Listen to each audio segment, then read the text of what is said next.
Civil code का exam अब फिलहाल तो कुछ लोग तो कह रहे थे कि 17 तक ही, मतलब अभी भी, लेकिन कहें कि नहीं, वो जबरदस्ती वाली बात हो जा रही है। अब जैसे ये होगा अब ना, तो अब जैसे अब 17 के बाद 24 का डेट है। नहीं नहीं, हम बता रहे हैं रविवार है, लेकिन अब होली भी है 25, 26, 27, तो कोई ठिकाना नहीं है। हाई कोर्ट का वो रहता है, अंडर में सिविल कोर्ट का है, तो अपना हिसाब से तैयारी करते रहिए। इसीलिए हम लोग उसको रोक नहीं रहे हैं। जो टेस्ट जो तो नहीं मन लगता तो नहीं होगा, सिंपल, उसी का होगा जिसका मन लगता है, समझ गया ना। तो देखिए, जैसे अभी भी हम जैसे क्या हुआ कि सिविल कोड क्लर्क का शुरू किए टेस्ट सीरीज, तो एक लड़का नीचे कमेंट सेक्शन में लिखा यूट्यूब पर कि एग्जाम का ठिकाने नहीं है, ऐसा पढ़ाना शुरू कर दिया, अपना दुकानदारी खोल दिया।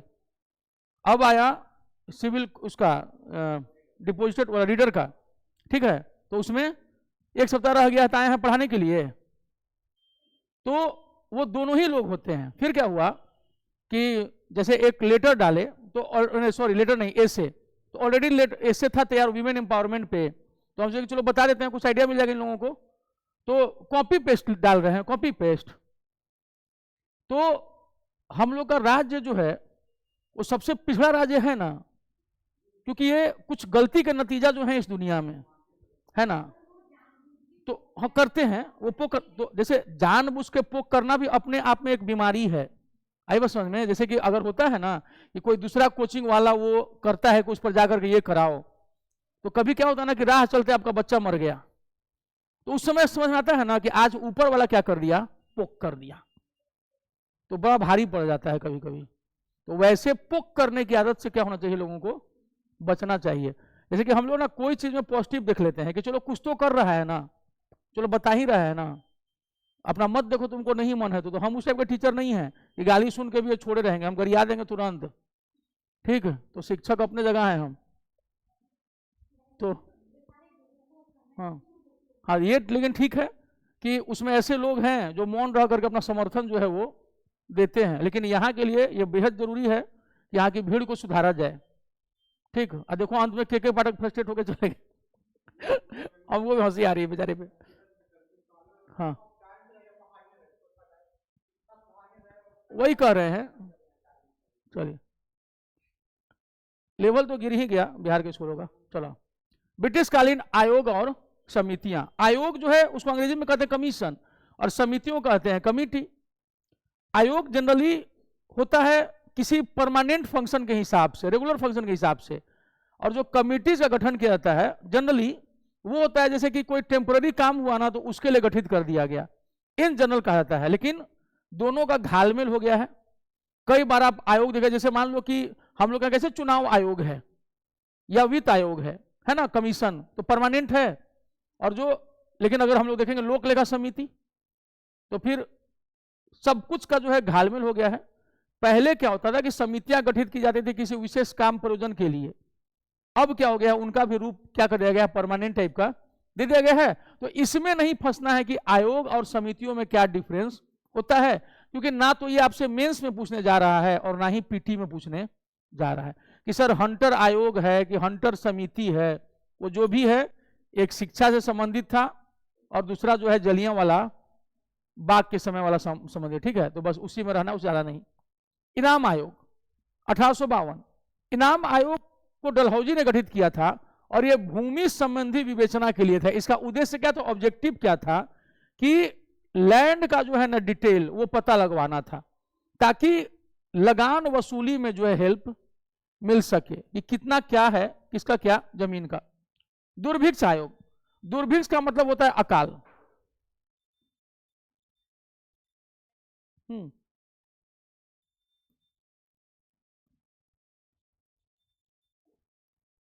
दुर्भिक्ष का मतलब क्या होता है, अकाल, डेट मीन्स फेमिन, ठीक है, इसको कर लीजिएगा।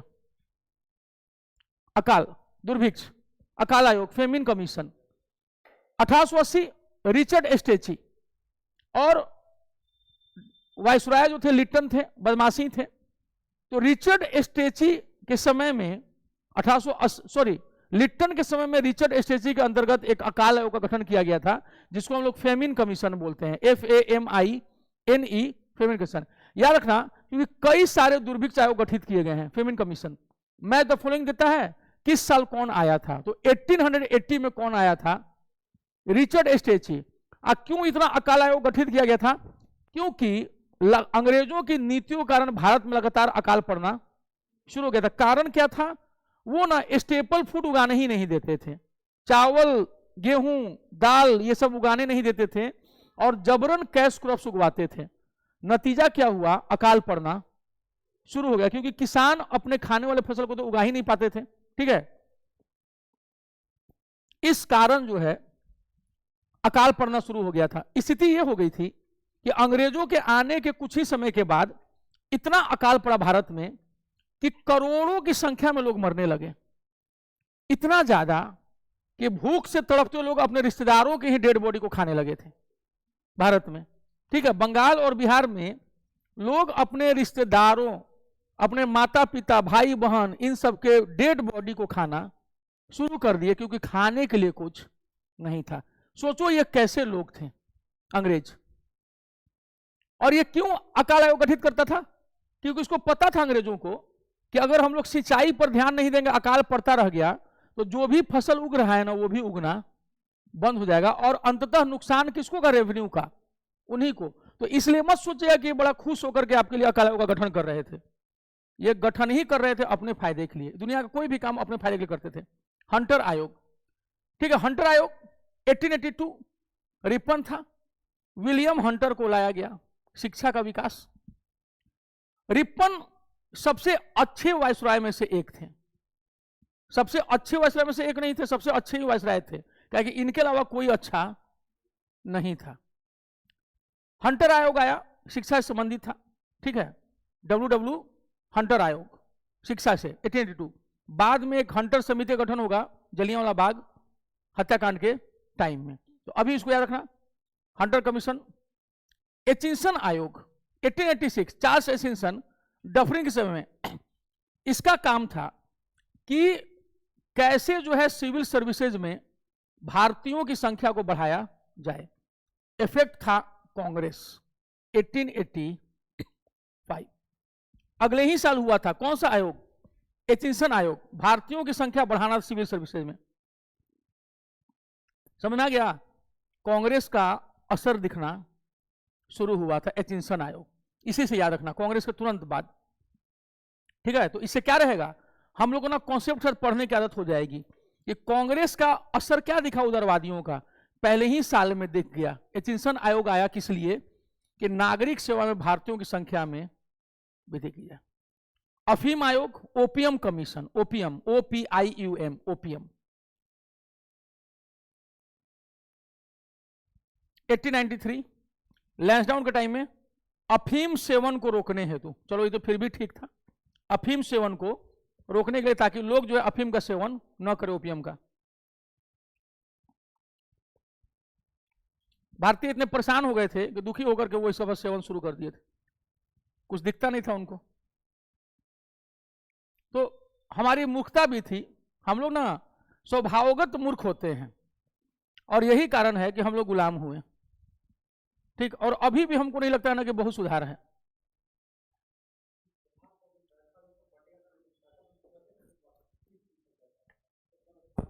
जिसके पास पैसा है वो, उसका भी हाल वही है अभी।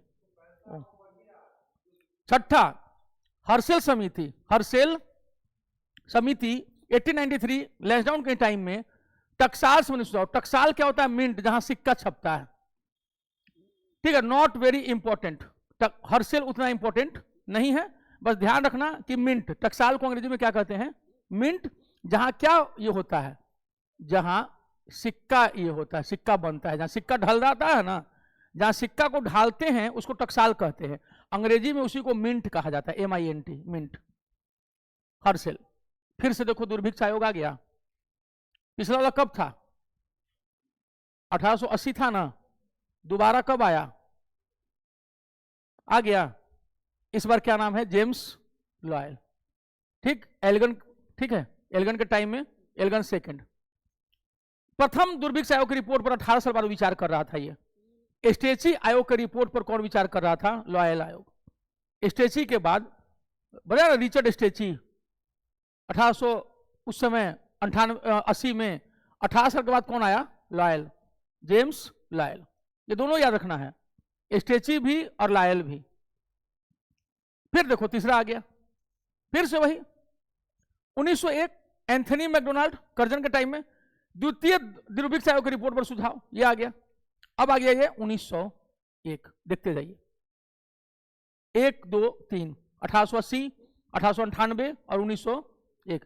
दूसरा का आया पहले पे विचार करने के लिए, तीसरा आया दूसरे पर विचार करने के लिए। ये एक दूसरे पर विचार करने के लिए आ रहे थे, ठीक है। एंथनी मैकडोनाल्ड, तो स्टेची आयोग, लॉयल आयोग और मैकडोनाल्ड, SLM, ठीक है। सिंचाई आयोग, इरिगेशन आयोग देखो आ गया, इरिगेशन, क्योंकि अकाल पड़ेगा तो किसकी जरूरत पड़ेगी? सिंचाई की, वही बचाएगा वोल्विन स्कॉट 1901 में ही, साथ में सिंचाई में सुधार हेतु स्कॉट, ठीक है, स्कॉट याद रखिएगा। अब लगातार अकाल पड़ रहा था, प्लेग आ रहा था, ये सब हो रहा था, तो जनता का गुस्सा चढ़ेगा कि नहीं चढ़ेगा? समझ रहे हैं? विश्वविद्यालय में स्टूडेंट्स जो हैं वो प्रतिक्रिया देने लगे। आग होता है ना, जवानी जोश रहता है और उसको भुनाना सब चाहते हैं। विश्वविद्यालय आयोग 1902, थॉमस रैले कर्जन के समय भारतीय विश्वविद्यालयों पर की स्थिति पर विचार। यहां कहा गया कि छात्र संघ का चुनाव जो है वो नहीं होगा, विश्वविद्यालय का सारा सिंडिकेट क्या किया गया? बदल दिया गया, और सरकार का नियंत्रण जो यूनिवर्सिटीज पर क्या किया गया? बढ़ा दिया गया, कंट्रोल। क्यों बढ़ाया? क्योंकि याद होगा कि हम लोग के यहाँ 1897 में पहली राजनीतिक हत्या हो गई थी, रैंड और आयर्स्ट की, चापेकर बंधु ने कर दिया था। उसके बाद जो सावरकर बंधु थे वो सब करने लगे थे, अनुशीलन समिति, गुप्त समिति, ये सब स्थापना हो रहा था बंगाल में, ठीक है। उस सबको रोकने के लिए क्या लाया गया था? क्योंकि ये सारे स्टूडेंट का ही मिसयूज कर रहे थे। आप आज भी देखिएगा कि छात्र क्यों जो है ताबड़तोड़ हंगामा करता है, मारपीट करता है, क्योंकि उसको पता होता है कि रैलियों में नेताओं को उनकी जरूरत पड़ती है। और जब वो पकड़ाता है ना, तो थाना में फोन क्यों जाता है नेता का कि छोड़ दीजिए उसको, क्योंकि जब जरूरत पड़ती है तो मोहरे के रूप में इन छात्रों का उपयोग नेता करते हैं, ठीक। और बच्चों को कुछ समझ में आता नहीं है, ये सब, ये इंटर वाले, ग्रेजुएशन वाले, ये सब चलो चलो चलो बम मार दो, ये कर दो, उसमें उनको अच्छा लगता है। उनको लगता है कि हम रजनीकांत के हम ही पैदाइश हैं, और हम ऐसे करेंगे तो सिगरेट जो उड़ करके आ जाएगा, तब तक बात करेंगे, गिरेगा तो फिर यहाँ लगा देंगे, तो उनको लगता है कि हम ही रजनीकांत हैं। ये वही फेज होता है। बाद में पता चलता है ना कि तुम जॉनी लीवर थे, ठीक है, राजपाल यादव थे, वो बहुत बाद में पता चलता है। लेकिन जब शुरुआत में उम्रवा कम रहती है ना, तो आदमी को क्या लगता है, लड़कों सबको, कि हम जो है रजनीकांत हैं। और सही में रजनीकांत को देख लोगे तो कहेगा है तेरे के रजनीकांत हैं, इनसे अच्छा तो हमारा गैराज वाला है। तो इसी को रोकने के लिए कौन आया? Thomas Raleigh. फ्रेजर आयोग, जिनके नाम पर पटना में फ्रेजर रोड है, 1902 फ्रेजर आयोग कर्जन। पुलिस से कार्य प्रतिविचारक पुलिस आयोग था। फ्रेजर आयोग क्या था? पुलिस आयोग, 1902। इंपॉर्टेंट है। कारण क्या है कि आप देखिएगा कि कर्जन के टाइम में 4 आयोग हैं, चारों देता है एग्जाम में, आईएएस में चारों को पूछ चुका है। ये देखना, ये दिख रहा है, ये चारों देखो, सब 2 1901 में है और 2 1902 में है। विश्वविद्यालय, फ्रेजर, पुलिस, ये सिंचाई, और ये एक दूसरे से रिलेटेड हैं। अकाल पड़ा, सिंचाई लाए, विश्वविद्यालय में नियंत्रण लाए, पुलिस आयोग ले आए। पुलिस को और ज्यादा पावर दे दिया गया। विद्यार्थी किसके डर से भागता है? पुलिस के डर से। पुलिस आती है, उसकी सारी रंगबाजी जो है वो खत्म हो जाती है। तो ये चारों देखिएगा तो समझ में आ जाएगा आपको, ठीक है। इसमें एंथनी मैकडोनाल्ड, हम लोग को दुर्भिक्ष में भी देखना है बाद पहले, ठीक है, स्कॉट, थॉमस रैले, फ्रेजर। अब आगे बढ़ते हैं। इस्लिंगटन आयोग, नागरिक स्वयं भागीदारी, भागीदारियों की हिस्सेदारी पर विचार। इसके पहले आया था एचिंसन, याद है, कांग्रेस की स्थापना के अगले ही साल एचिंसन आया था 1886। देखो इस्लिंगटन आयोग देख लो, 1886 1912, याद रखना। ऐसे करके कंपेयर करके पढ़ा जाता है। उससे क्या होता है ना कि दोनों को जब एक ही जगह लिख लीजिएगा ना, तो आपको तुरंत तुरंत याद हो जाएगा कि कौन कहाँ है। इसको कहते हैं साइंटिफिक टाइप ऑफ स्टडी, ठीक, जिससे कि आप भूलते नहीं हैं। और सबसे बात क्या है नाम दोनों में कि son ton, son and ton, my son became an IAS, टनाटन, ठीक है। तो एचिंसन एंड स्लिंगटन, ठीक, सब लोगों को पता है IAS बनने का मतलब।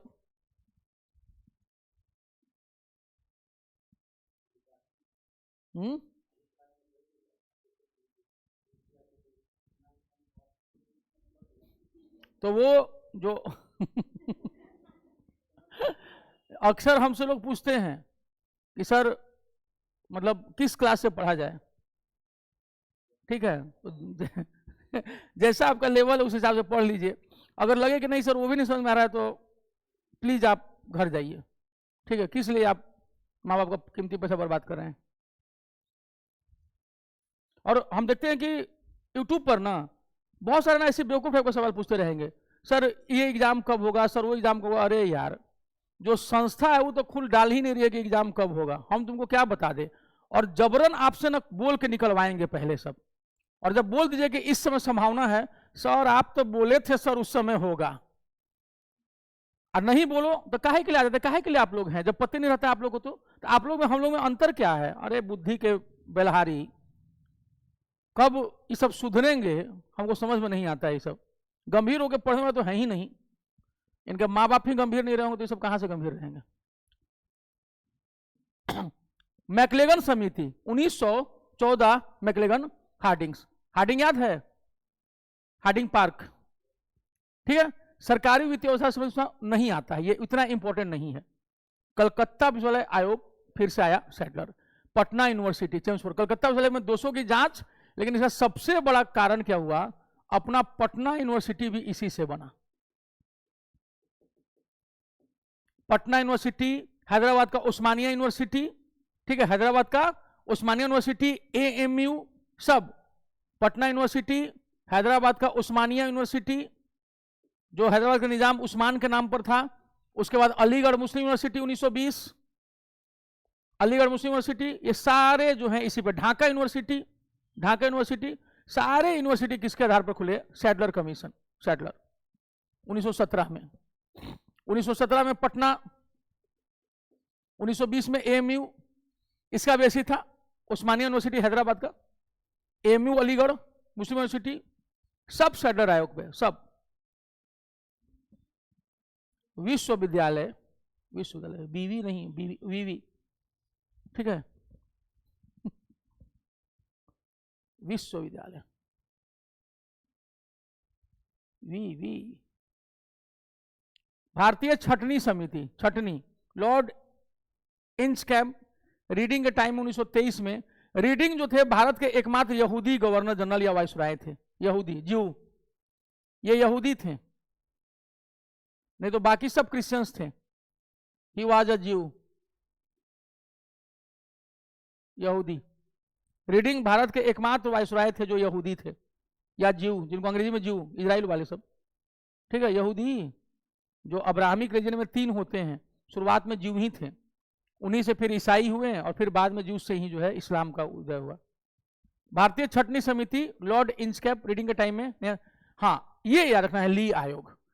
इसी के अनुशंसा पर जो है आगे हम लोग देखते हैं लोक सेवा आयोग 1926 में गठन, ली आयोग, ठीक है। लोक सेवा आयोग की स्थापना, PCS, provincial service commission, provincial service commission, ली आयोग, ये याद रखना, ये इंपॉर्टेंट है।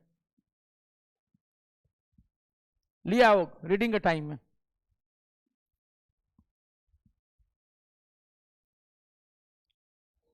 सैंडहर्स्ट समिति 17, 1925 में। एंड्रयू स्कीन, भारतीय सेना के भारतीयकरण पर विचार, भारतीय सेना का भारतीयकरण करने पर विचार कि अब जो है भारतीय सैनिकों की संख्या क्या की जाए, इसमें बढ़ाई जाए। लॉर्ड रीडिंग के टाइम में एंड्रयू स्कीन, सैंडहर्स्ट समिति। बटलर समिति, ये याद रखना, ये इंपॉर्टेंट है। हारकोर्ट बटलर, इरविन के टाइम में देशी राज्यों और अंग्रेजी सरकार के संबंधों पर विचार, प्रिंसली एस्टेट्स। देशी राज्यों को क्या कहते हैं अंग्रेजी में, प्रिंसली एस्टेट्स, देशी रियासत है। बटलर समिति 1927, ठीक है। देशी रियासतों के मुखिया बने हुए थे जनता के, जो कौन ये हैं, बलवंत राय मेहता, जो पहली बार पंचायती राज के लिए अनुशंसा किए थे। तो देशी रियासतों के लिए कौन लड़ रहा था वहां की जनता के लिए? बलवंत राय मेहता। और वो बार बार कह रहे थे कांग्रेस को कि हम लोग के लिए भी लड़िए ना, लेकिन वो लोग ध्यान नहीं देते थे। वो केवल 11 ब्रिटिश प्रांतों पर ही पड़े हुए थे, भैया कि तुम लोग का तो राजा है, तुम लोग अपना समझो, हम लोग तो ब्रिटेन से लड़ रहे हैं। तो लेकिन बाद में महात्मा गांधी और जवाहरलाल नेहरू जो है वो देशी रियासतों की लड़ाई लड़ने लगे थे। जब देखे कि बलवंत राय मेहता ने एक मोमेंटम गेन कर लिया है, तो फिर वो भी साथ में हो गए। साइमन कमीशन 1927 में आया था भारत, 1928 में यही साइमन कमीशन गो बैक कर रहे थे विरोध, लाला लाजपत राय जी, तो लाठियां गिरी थी जिसमें उनकी मृत्यु हो गई थी। 1919 के अधिनियम में कहा गया था कि 10 साल के बाद एक आयोग का गठन किया जाएगा, एसोचरी कमीशन का, वैधानिक आयोग का। लेकिन ये लोग 10 साल के बजाय 8 ही साल बाद गठन कर दिया, क्योंकि कंजर्वेटिव पार्टी को डर था ब्रिटेन में कि अगर लेबर पार्टी आ जाएगी तो कहीं छूट न दे दे, क्योंकि लेबर पार्टी जो थी वो भारत के स्वतंत्रता की हिमायती थी, वो चाहती थी कि भारत को स्वतंत्र कर दिया जाए। लेकिन कंजर्वेटिव पार्टी और लिबरल पार्टी बिल्कुल छोड़ने को तैयार नहीं थी। इसीलिए उन्होंने चुनाव आ रहा था उससे 2 साल पहले ही जो है अपनी सरकार रहते ही उन्होंने साइमन कमीशन की स्थापना कर दी। पहुंचा 28 में, 29 में अपनी रिपोर्ट दिया। इसी के रिपोर्ट के आधार पर 3 गोलमेज सम्मेलन हुए थे, राउंड टेबल कॉन्फ्रेंस, ठीक है, 1930, 31 और 32 में, इसी के रिपोर्ट पर 3 RTC, ठीक है, साइमन कमीशन की रिपोर्ट पर। लिथगो आयोग लॉर्ड इरविन के टाइम में, बाद में खुद भी बन गए थे वाइसराय, कृषि संबंधी समस्या को विचार करने के लिए नहीं पूछता है एग्जाम में, विटले से आयोग पूछता है, विटले, ये श्रमिकों की स्थिति पर विचार करने के लिए विटले आयोग।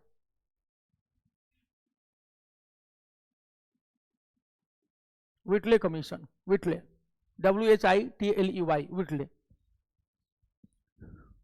लिंडसे पूछता है,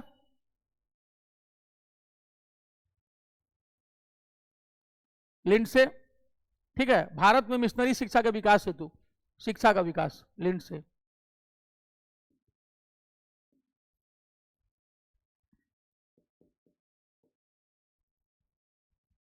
भारत में मिशनरी शिक्षा का विकास, लिंडसे, विटले। इतना नहीं ध्यान देना, हल्का हल्का दिमाग में जो आ जाए उतना ही रखना है। Indian Statutory Commission, Philip Hartog, शिक्षा की स्थिति के लिए, इसको याद रखिएगा। 1929 फिलिप हार्टोग और लिंडसे दोनों शिक्षा से रिलेटेड है, ठीक है।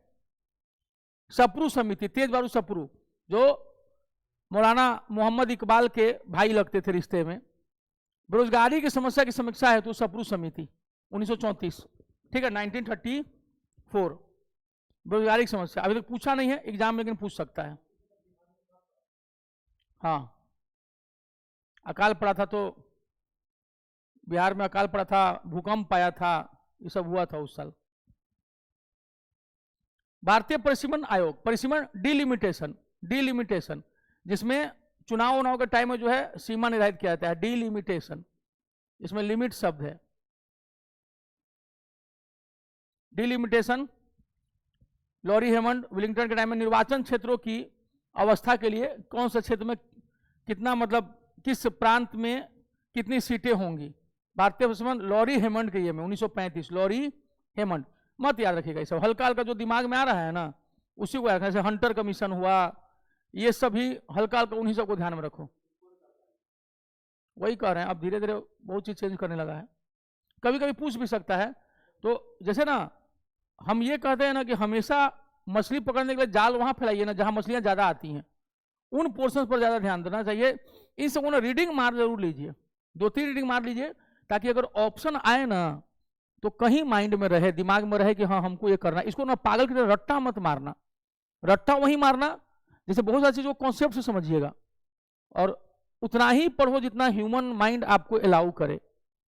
जब आप उतना ही पढ़ते जितना समझ में आ रहा है, धीरे धीरे मेहनत करने से होता है काम, तो बहुत सारी चीजें याद रह जाती हैं, और पेपर एग्जामिनेशन के टाइम में आप नर्वस ब्रेकडाउन के शिकार नहीं होते हैं, नहीं तो उस समय परेशान लगता है। छोड़ना चाहिए कि चलो जो होगा ईश्वर जैसे ले जाएंगे, हमसे जो बन पड़ रहा है वो हम कर रहे हैं।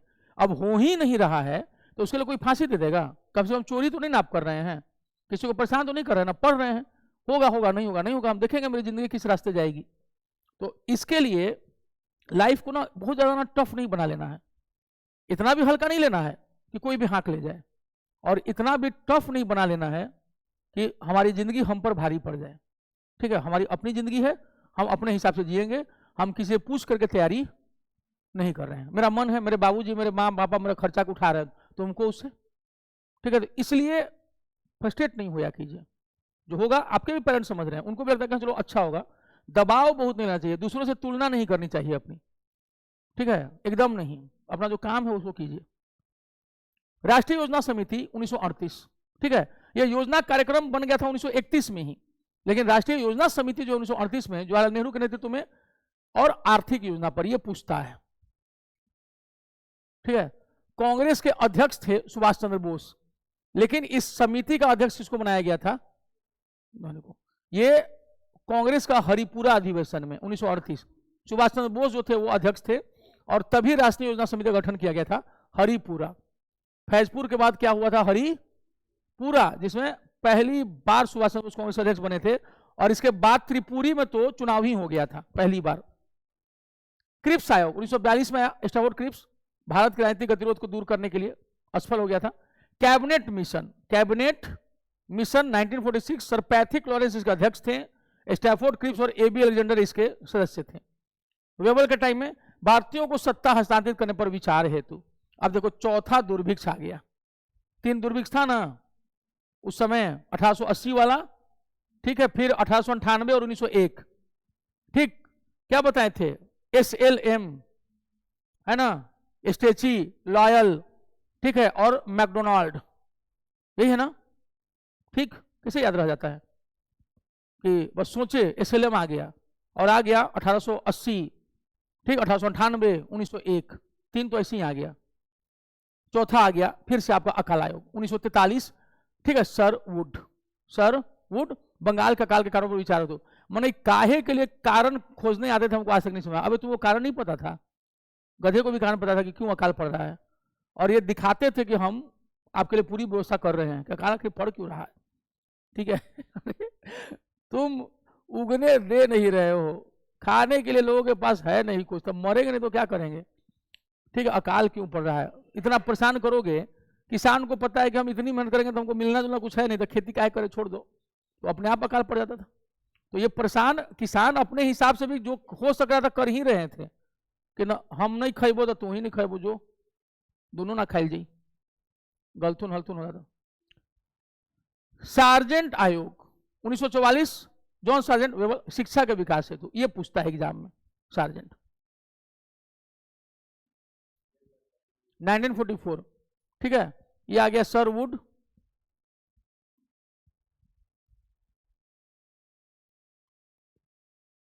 उपाधि गुरुदेव रविंद्रनाथ टैगोर, कौन दिए थे? महात्मा गांधी, ठीक है, मतलब you give me I will give you. Champaran में गांधी जी पहुंचे हुए थे, रविन्द्रनाथ टैगोर ने कहा अरे बाप रे वो तो महात्मा है। गांधी जी को बताया गया कि रविन्द्रनाथ टैगोर जी जो है आपको बोले हैं महात्मा, जो 1913 में जो गीतांजलि को नोबेल पुरस्कार मिला है, गांधी जी बोले अरे बाप रे वो गुरुदेव, ठीक है। तो दोनों ने बड़प्पन में एक दूसरे के लिए अपना अपना उपाधि जो है दे दिया। नेताजी एडोल्फ हिटलर जब सुभाष चंद्र बोस मिलने के लिए गए, तो अपनी प्रेमिका और जो पत्नी थी ऑस्ट्रिया की, उनसे पूछा एमली से कि क्या ले जाएं हिटलर के लिए, कुछ समझ में नहीं आ रहा है, अब मिलने जाना था। तो उनकी पत्नी जो है ऑस्ट्रियाई पत्नी ने उनसे कहा कि ना गौतम बुद्ध को ले जाइए, गौतम बुद्ध की मूर्ति को।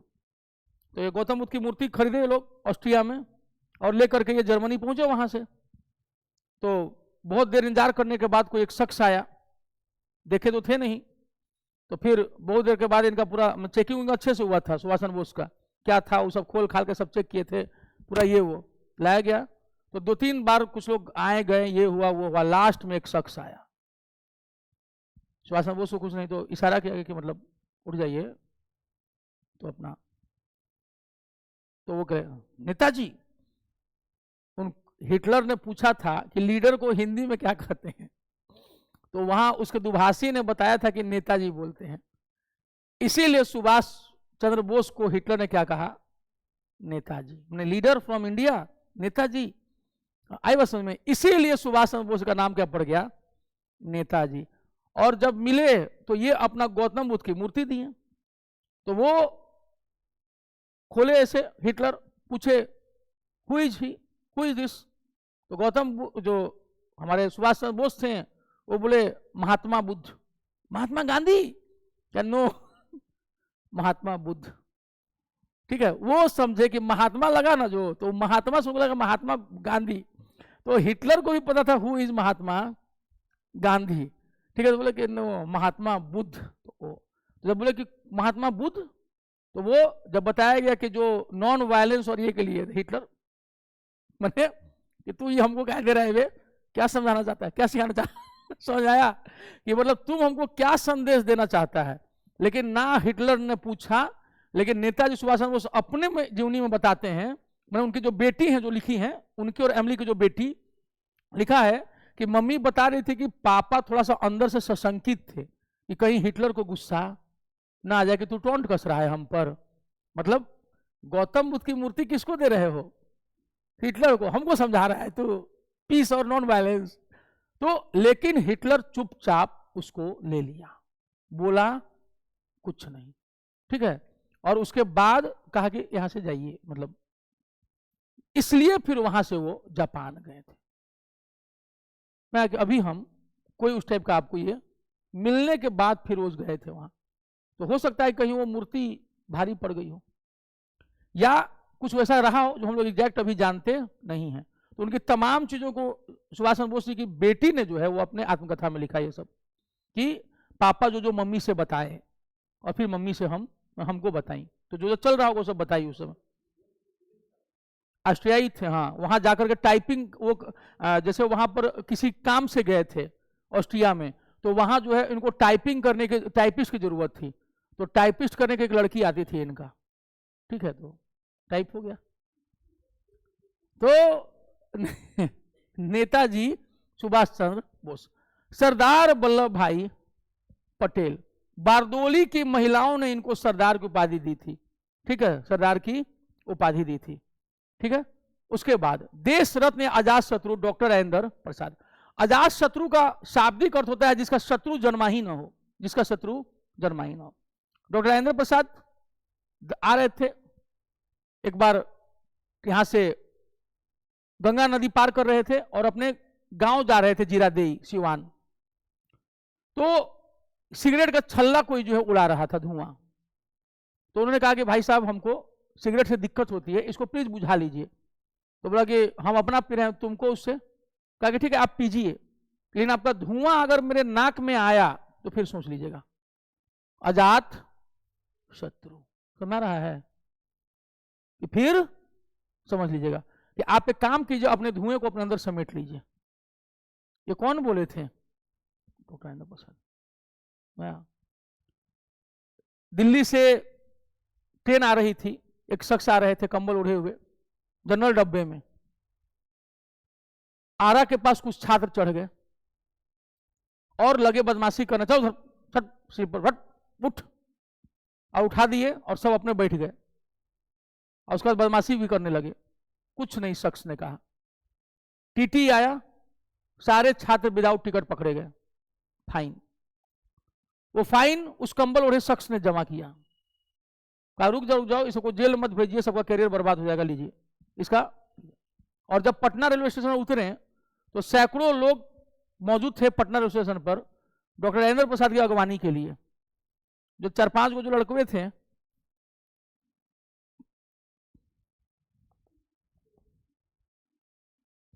ठीक है, डॉक्टर राजेंद्र प्रसाद देश रत्न सुना रहा है। तो इधर से इधर आने में अभी से नहीं, तब से जो है बदमाशी का दौर जो है वो चल रहा है। तो कुछ लोग जेल जाने से बचा लेते हैं या कुछ लोग पहुंचवा देते हैं, समय जैसा बदलता है उस हिसाब से। तो देश रत्न अजात शत्रु महात्मा गांधी ने किनको कहा था? डॉक्टर राजेंद्र प्रसाद को। कायदे आजम हुए जिन्ना महात्मा गांधी, लेटर लिखते थे महात्मा गांधी, कायदे आजम, ए कायदे आजम, कायदे आजम इनके किसी लेटर का जवाब नहीं देते थे। कारण था कायदे हमको पता था, एक बार इनके गियर में आ गए ना हम, तो फिर लपेट देंगे और फिर जो है पाकिस्तान कभी बनेगा ही नहीं।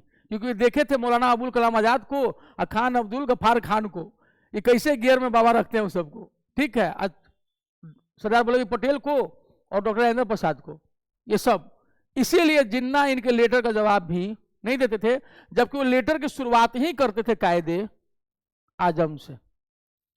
देश नायक सुभाष चंद्र बोस, रविन्द्रनाथ टैगोर ने कहा था सुभाष चंद्र बोस को कि आप देश नायक हैं, देश, हालांकि पूछ रहे विवेकानंद, स्वामी विवेकानंद, महाराजा खेतड़ी, अजीत सिंह शेखावत। अजीत सिंह, महाराजा खेतड़ी राजस्थान में झुंझुनू जिले में खेतड़ी है, जो अपने कॉपर माइंस के लिए फेमस है। यहाँ के महाराजा का नाम था, जो कि स्वामी विवेकानंद के क्या थे, वो दोस्त थे, अजीत सिंह शेखावत। चल क्यों नहीं रहा है, अजीत सिंह शेखावत इनके दोस्त थे। और इन्होंने ही शिकागो जाने से पहले इनका नाम क्या रखवाया था, स्वामी विवेकानंद। ठीक है, भूपेंद्र नाथ, सॉरी, नरेंद्र नाथ दत्त का नाम क्या हो गया था, स्वामी विवेकानंद। स्वामी इन्होंने जोड़ दिया था इसमें, स्वामी विवेकानंद, और ये हो गए स्वामी विवेकानंद खेतड़ी महाराज से कहने से। राष्ट्रपिता सुभाष चंद्र बोस सिंगापुर पहुंचे हुए थे, और वहां से रेडियो प्रसारण में उन्होंने कहा था, राष्ट्र के नाम संदेश में उसमें कहा था, तुम मुझे खून दो मैं तुम्हें आजादी दूंगा। उसमें पहली बार उन्होंने महात्मा गांधी को कहा राष्ट्रपिता। ये तब था जब 1939 में महात्मा गांधी के कारण जो है ये कांग्रेस छोड़ करके चले गए थे, और बाकी बचे समय के लिए डॉक्टर राजेंद्र प्रसाद ने जो है वो कांग्रेस की अध्यक्षता की थी। फिर राममोहन राय, मुगल शासक अकबर सेकंड ने इनको राजा की उपाधि दी थी, ताकि ये इनके लिए इंग्लैंड जाकर के अंग्रेजों से बात करके और पेंशन जो है वो बढ़वा सके, लेकिन ऐसा संभव नहीं हुआ, और राजा राममोहन राय वहीं मर गए ब्रिस्टल में। भारत की ऐतिहासिक लड़ाइयां, भारत की ऐतिहासिक लड़ाइयां, तराइन का पहला युद्ध 1191, पृथ्वीराज ने मोहम्मद गोरी को हराया और छोड़ दिया। ठीक है, पृथ्वीराज चौहान ने मोहम्मद गोरी को हराया और छोड़ दिया।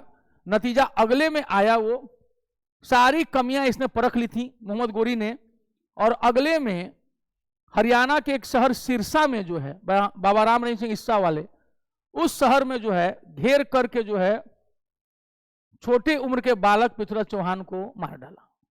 ठीक, पृथ्वीराज चौहान कम उम्र होने के कारण गलती कर गया, अन्यथा तराइन का पहला ही युद्ध अंतिम युद्ध हो जाता। ठीक है, चनवरदाई जो थे भाट कवि थे, और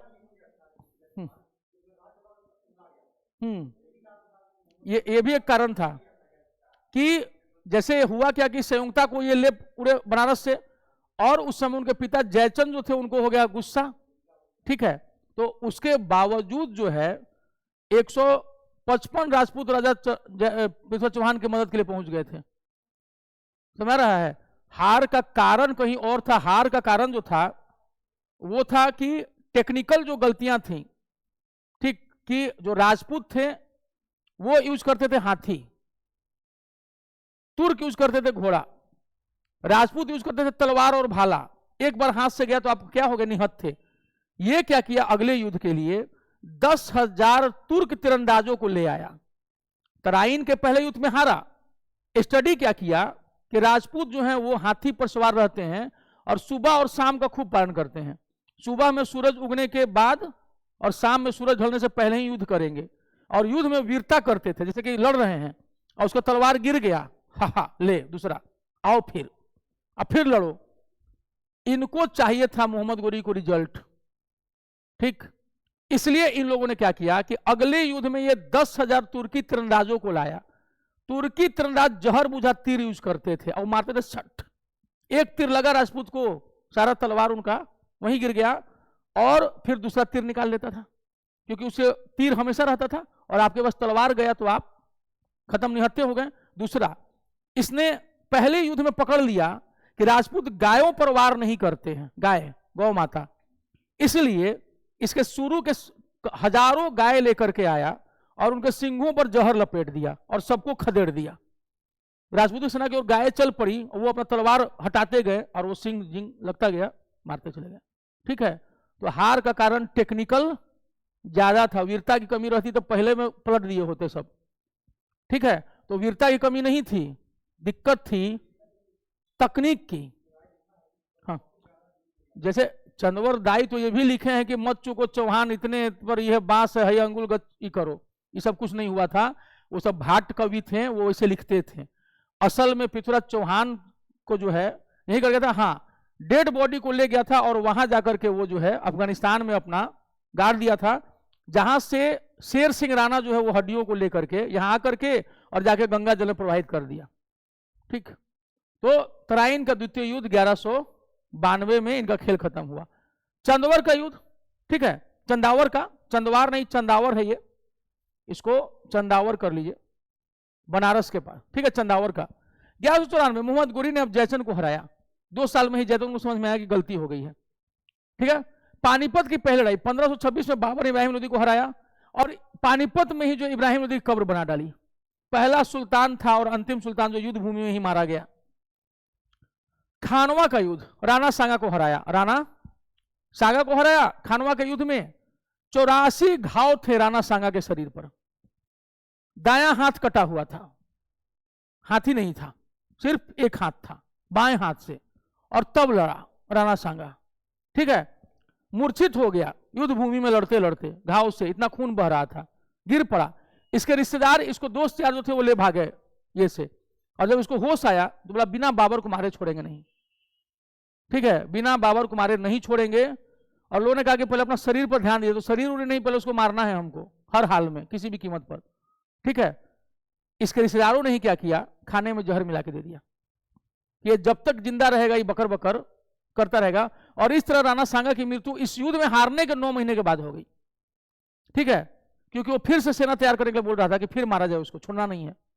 लेकिन इसी के मूर्ख राजपूतों ने क्या किया, इसको खाने में जहर मिला करके दे दिया ताकि ये चबर चबर ना करे। यही राणा सांगा के पोता थे महाराणा प्रताप। राणा सांगा का बेटा राणा उदय सिंह, जिसके खिलाफ अकबर ने जिहाद का नारा दिया था। बाबर ने इस युद्ध में पहली बार राणा सांगा के खिलाफ जिहाद का नारा दिया। सैनिकों की हिम्मत टूट चुकी थी राणा सांगा के आगे, कर देना भैया अब हमसे लड़ा नहीं जाएगा। बाबर ने कहा कि आज की रात आखिरी रात है साथियों। ठीक है, आज से मैं वचन देता हूं, कसम खाता हूं अल्लाह ताला की कि आज से हम कभी भी शराब को हाथ नहीं लगाएंगे। और बाबर ने उस दिन से शराब पीना छोड़ दिया और कहा कि आज की रात अंतिम, आज की रात भारी, बस आज है, या तो मर मिटेंगे जिहाद के लिए और नहीं तो यहां से लूट करके ले जाएंगे। बोलो, सब कहे ठीक है ले जाएंगे। और उसके बाद पूरे ताकत से लड़ गए। ठीक है, कि अब तो मरना है नहीं तो जाना है। राणा सांगा को चोट लगी और पहले से ही 84 घाव शरीर पर, बेहोश हुए, लेकर के भागे सब। और भागे तो ये बोलते रहे वो फिर लड़ना है, लेकिन खाने में जहर मिला के चुपके से खिला दिया। तो बाबर ने यहां पर जिहाद का नारा दिया था, इब्राहिम लोदी के खिलाफ नहीं दिया था। ठीक है, 27 में चंदेरी का युद्ध, चंदेरी मध्य प्रदेश में अशोकनगर जिले में। मेदिनी राय राणा सांगा का सामंत था। ठीक है, और बाबर ने मेदिनी राय को हराया। घाघरा का युद्ध, बाबर ने अफगानों को हराया, महमूद लोधी को हराया, घाघरा। चौसा का युद्ध 1539 में शेरशाह ने हुमायूं को हराया। बाबर ने पहले ही बोल दिया था हुमायूं को कि बेटा इस अफगान से सावधान रहना, बहुत महत्वाकांक्षी है। चौसा बक्सर में है, चौसा बक्सर में है, और ये यहां पर ही कर्मनाशा नदी आके गंगा नदी में मिल जाती है, यूपी बिहार में बॉर्डर बनाती है कर्मनाशा। चौसा 1539 में शेरशाह ने हुमायूं को हराया और हुमायूं गंगा नदी में गिर गया। जान बचाने के लिए हुमायूं गंगा नदी में कूद गया चौसा के युद्ध में। क्योंकि सबको पता था कि हुमायूं को तैरने नहीं आता है, तो शेरशाह सूरी को अफगानों ने कहा छोड़िए ना, मर गया साला, खत्म हुआ, मुगल तुगल खत्म हो गया। शेरशाह सूरी को ना, जब तक हमको हुमायूं की लाश नहीं मिल जाती है हम विश्वास नहीं करें। शेरशाह सूरी था, आम अफगानों की तरफ होता तो मान लेता कि श्लोक हुआ क्या। नियाज नाम का भिश्ती था जो पानी भरते हैं सब नदी किनारे, उसके पास अपना डोंगी था, डोंगी नाव छोटी से। नियाज ने हुमायूं को देखा डूबते हुए, भिश्ती में बिठा लिया, गंगा नदी पार करा दे। इसी तरह गंगा नदी पार करा दिया। शेरशाह सूरी को सासाराम में पता चला कि अभी हुमायूं जिंदा है, चलो सेना लेकर के पहुंच गया उधर आगरा की तरफ। उधर से हुमायूं को पता चला, वो भी इधर की ओर चला।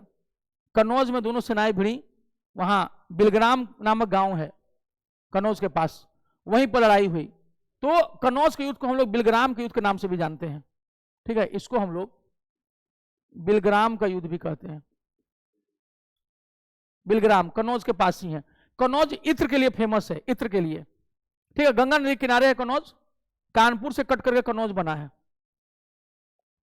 बिलग्राम 1540, इसलिए पहला युद्ध में हुमायूं आया, दूसरा युद्ध में हुमायूं उधर गया।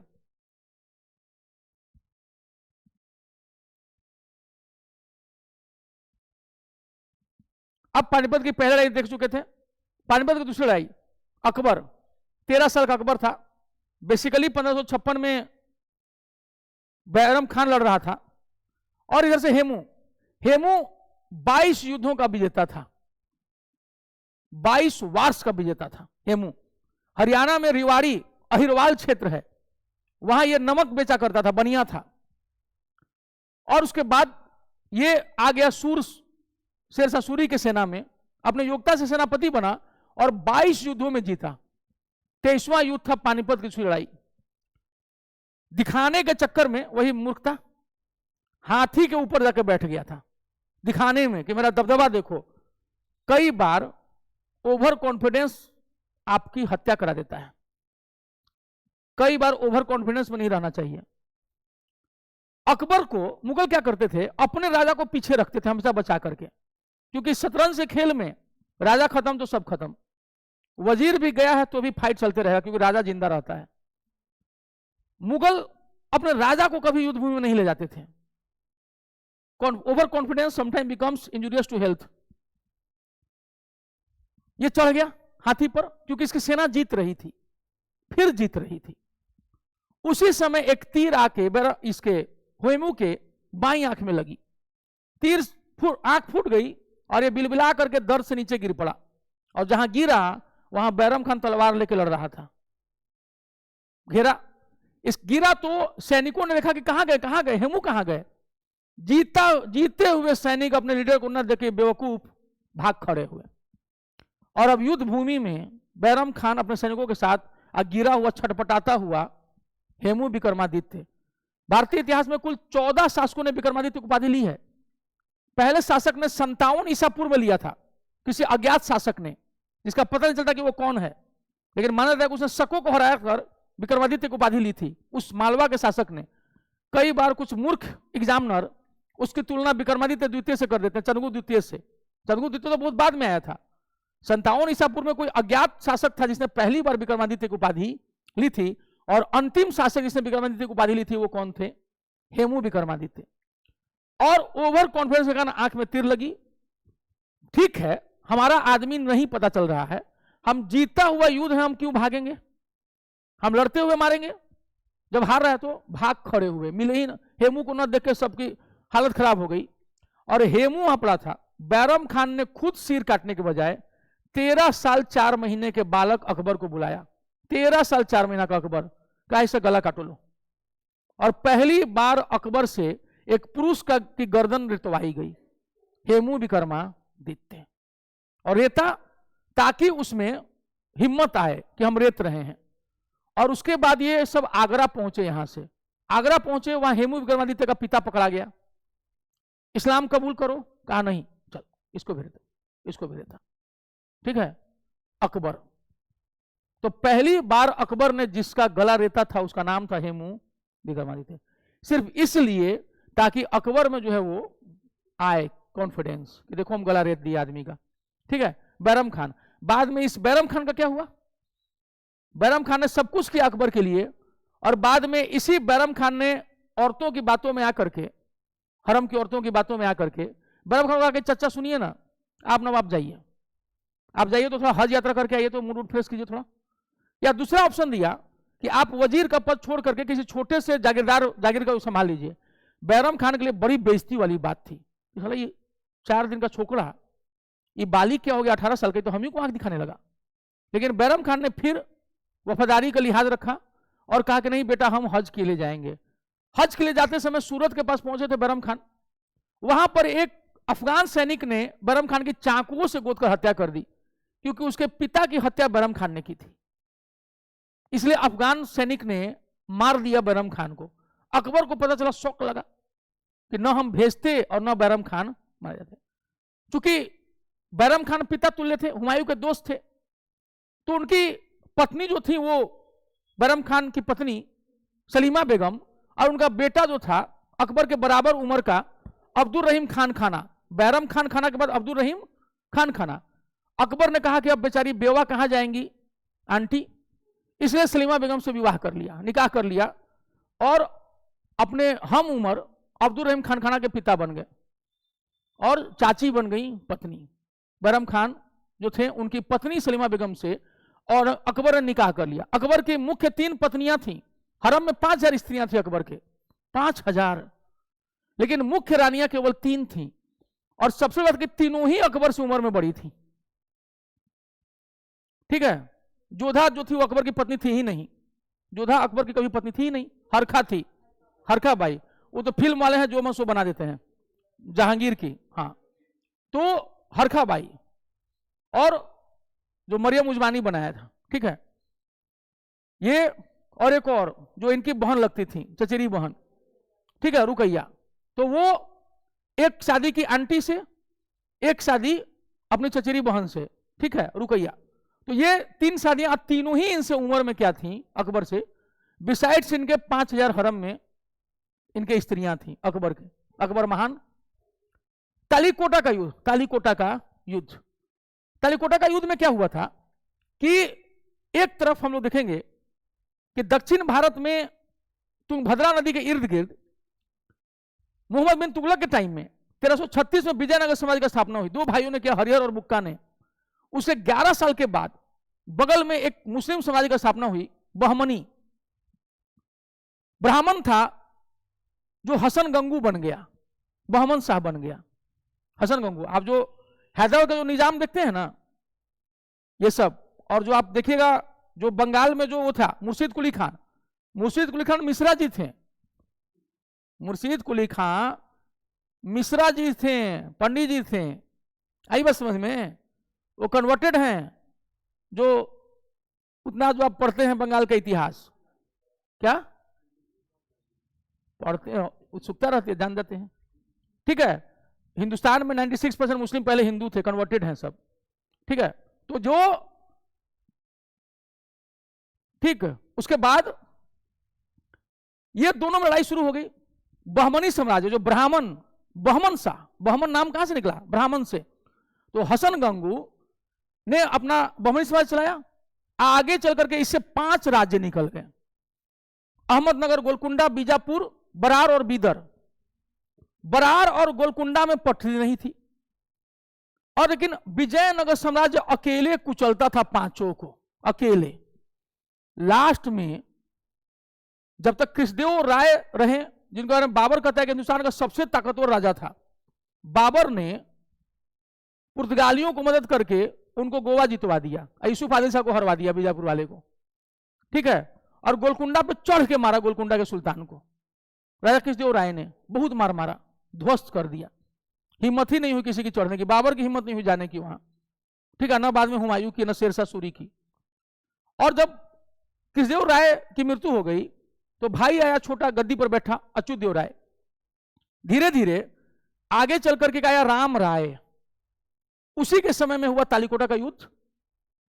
5 मुस्लिम राज्यों ने तय किया कि हम लोग अब इस हिंदू राज्य को समाप्त कर देंगे किसी भी कीमत पर। बरार जो था वो कहा कि गोलकुंडा रहेगा तो हम नहीं रहेंगे, और गोलकुंडा कहा कि वो रहेगा तो हम नहीं रहेंगे। इसीलिए बरार इससे फरार हो गया। बाकी 4 ने मिल करके लड़ा तालीकोटा का युद्ध, जिसको हम लोग बनीहट्टी का युद्ध या राक्षसी तंगड़ी का युद्ध भी कहते हैं। तालीकोटा के युद्ध को और क्या कहा जाता है? बनीहट्टी का युद्ध, बनीहट्टी। ठीक है, बनीहट्टी या राक्षसी तंगड़ी, इसी को हम लोग कहते हैं तालीकोटा का युद्ध।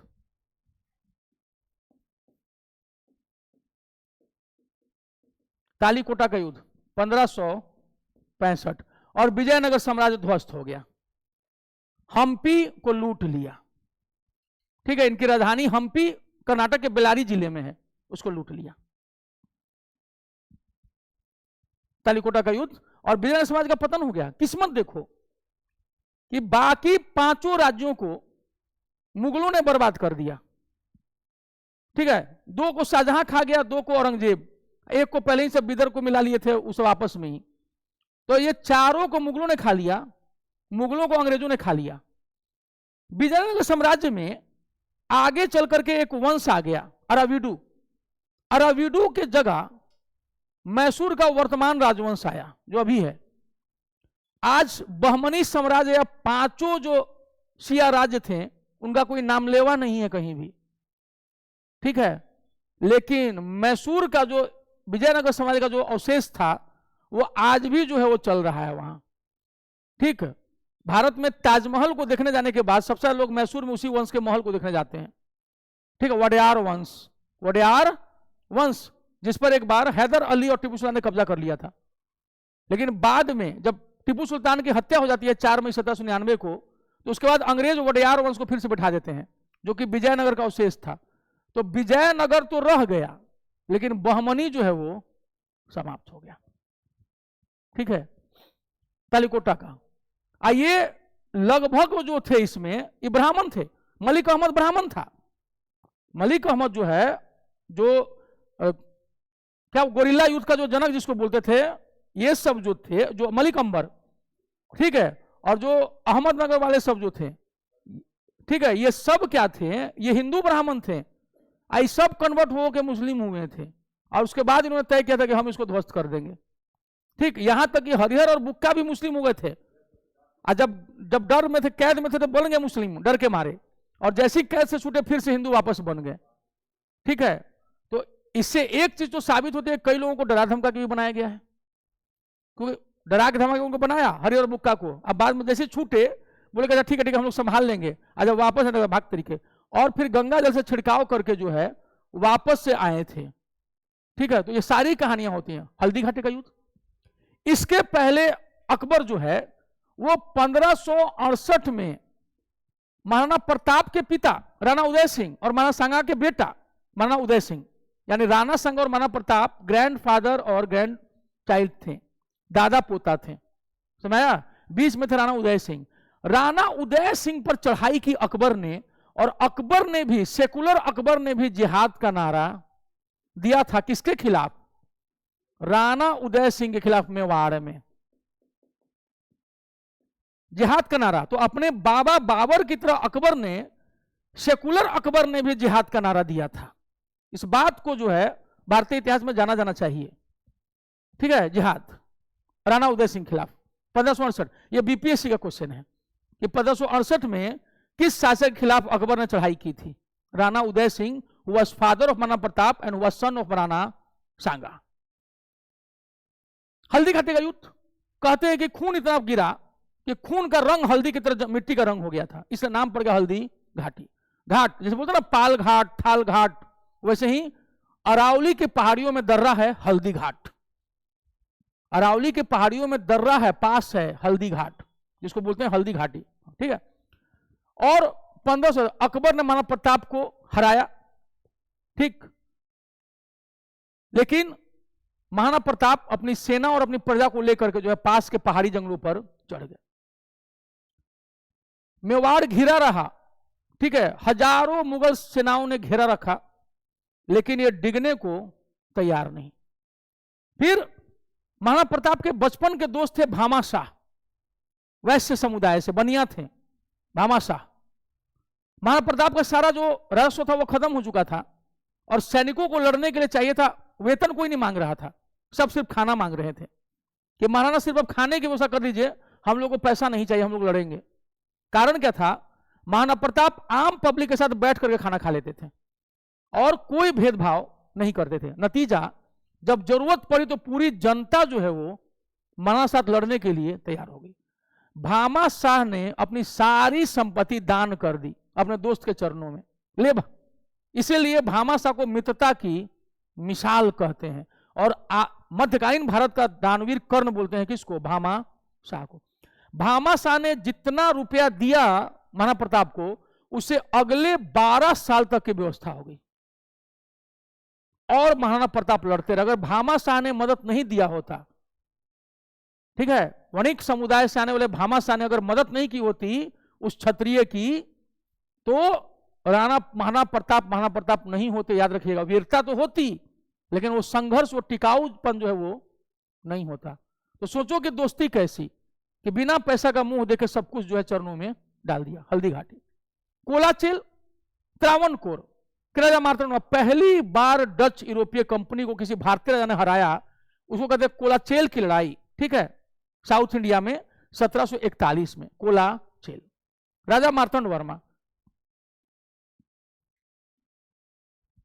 प्लासी का युद्ध अंग्रेजों वाला, 1757 में अंग्रेजों ने सियादौला को हराया। 20 साल का युवक था सियादौला जब गद्दी पर बैठा था अपने नाना के बाद। ठीक है, यह भी मारा गया अपने सेनापति के कारण, मीर जाफर। सेनापति से ज्यादा नाक पर गुस्सा रहता था इसका।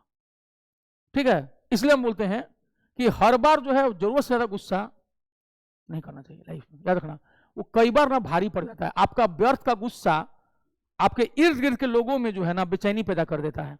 और बार बार जब आप किसी चीज को इरिटेट करते हैं ना, तो लोग क्या करते हैं, धीरे से कट लेते हैं कि ले बेटा मर।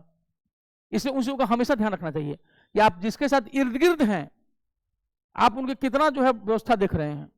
समझ आ रहा है? इस चीज को समझना। हम लोग दिल्ली में रहते थे, मेरा रूममेट था, हम निकले, अपना जूता साफ कर रहे थे, मेरी निगाह उसके जूते पर गई, गंदा था, ठक ठक ठक ठक, अपने साथ उसका भी पॉलिश मार दिया। वो आया, अरे मेरा जूता कौन चमका दिया? ओह प्रियांक भाई। हम गए थोड़ी देर के लिए नहाने, आए देखे मेरे रूम में पोछा मार रहा है। हाँ गजब। तो समझ आ गया। हम जैसे ईगो क्लैश छोड़ के हमने क्या किया, उसको लग गया ना, कह रहे प्रियांक तो मेरा जूता साफ किया, तो भी तो मेरा रूम पोछा मारा। ठीक है, अभी वो कस्टम्स में है, भारतीय राजस्व सेवा, कस्टम्स। ठीक है, तो ये सब होता है। लेकिन जब आप नाक पर गुस्सा रखते हैं तो क्या होता है? प्लासी का युद्ध, और बिना युद्ध लड़े ही आप मारे जाते हैं। यह सिखाता है कि उतना भी अत्यधिक गुस्सा जहां आप रहते हो उन लोगों से थोड़ा बच के प्यार से। वांडीवास, ठीक है, साउथ इंडिया 1760, और फ्रांसीसियों के पराजय। फाइनली फ्रांसीसी क्या हो गए? बाहर हो गए। इसके ठीक पहले 1759 में कौन सा युद्ध हुआ था, याद है? क्या उनसा? हाँ, तो अब बे लिखेंगे तो बोलबे कीजिएगा। बेरा का, हाँ हाँ हाँ, कोई बात नहीं। होता है कई बार लोग। हम्म हम्म